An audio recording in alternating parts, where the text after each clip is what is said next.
आप तो देख ही रहे हैं अरेंजमेंट जो है वो, ये जो कैंडिडेट की संख्या है जैसे आपने बिल्कुल सही कहा। और मेरे जो हमारी जो प्रोविंस है कश्मीर प्रोविंस में, उसमें 1,13,500 करीब हमारे जो है बच्चे हैं। 398 हमारे सेंटर्स हैं डिफरेंट लोकेशंस में पूरी जो जगह पे है।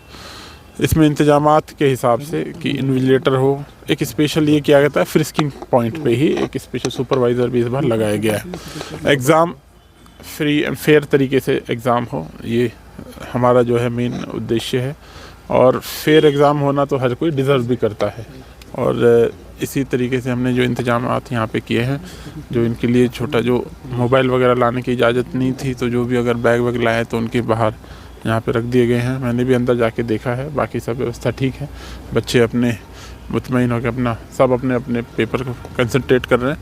तो मैं आपको ये आश्वस्त कर सकता हूँ कि फेयर तरीके से जो है एग्ज़ाम के इंतजामात के लिए सभी लोग फील्ड पे हैं। जैसे आप देख रहे हैं डीसी साहब हैं, और उसके साथ बाकी ज़िलों में भी आप देखेंगे पूरे जम्मू कश्मीर में सभी लोग फील्ड पे इसको देख रहे हैं। सर आ रहा है ये तो हमको आइडिया था ही, और हमें ये भी एक्सपेक्टेड था कि जैसे लास्ट टाइम हमारी जो बर्फ़बारी बहुत लेट हुई थी, ठीक है, लेकिन इस बार जो है हम एक्सपेक्ट कर रहे थे शुरू से ही होगी। और उसके लिए जो इंतजामात है, हमारा जो बेस था वो हमने लास्ट ईयर से उससे अच्छे इंतजामात रहे, उसी तरीके के इंतजामात हमने किए। आपने देखा कि कल भी अराउंड 11-12 बजे के करीब राजधानी टॉप पे बर्फ़बारी हुई थी, तो उसको बंद किया गया था, फिर उसको खोल दिया गया तुरंत। तो अभी सब जो है हम एकदम टाइट हैं, हर जगह सारी चीज़ें दुरुस्त हैं, तो कोई घबराने की बात नहीं। सर ये इल्ज़ाम लगा रहे हमारे पोस्ट पेड कनेक्शन थे, हमारे वो प्रीपेड कर दे गए। यहाँ से KPTCL ने एडवाइजरी भी जारी की है कि आप रिचार्ज कीजिए साथ साथ। देखिए, बिजली के लिए मैं इतना कह सकता हूँ कि ऑफकोर्स वोल्टेज के अब इश्यूज़ आने लग गए हैं। कर्टेलमेंट शेड्यूल रिवाइज जो है KPTCL बना रहा है।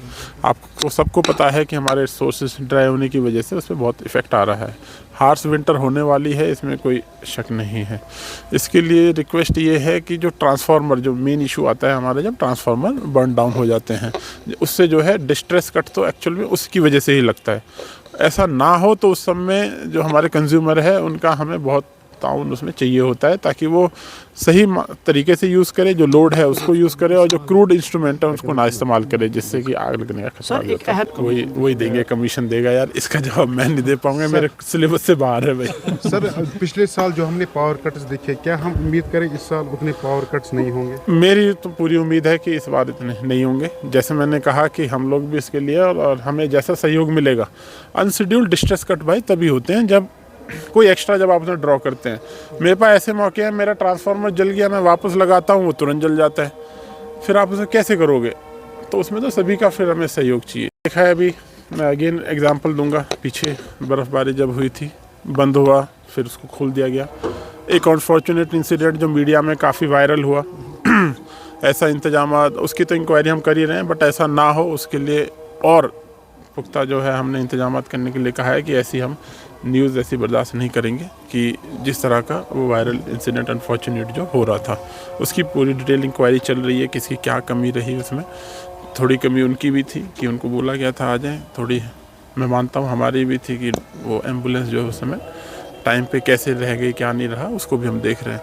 तो ऐसे ना हो तो उसके लिए एडमिनिस्ट्रेशन पूरी उसमें है, और ऊपर से भी हमें यही आदेश है कि भैया इंतजामात जो आपका एक्शन प्लान है वो फील्ड पे 100% इम्प्लीमेंट। सर लास्ट सवाल, जो